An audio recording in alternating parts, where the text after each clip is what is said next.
এটাই তো। হ্যাঁ,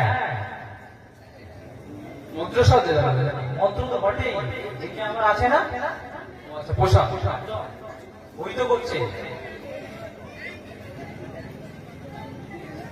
আচ্ছা, আরেকবার আবার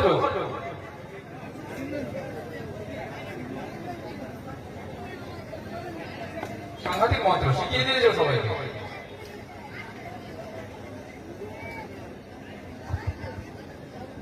যারা যারা শিখতে চাও তারা এই অনুষ্ঠানের পরে গ্রিন রুমে আমার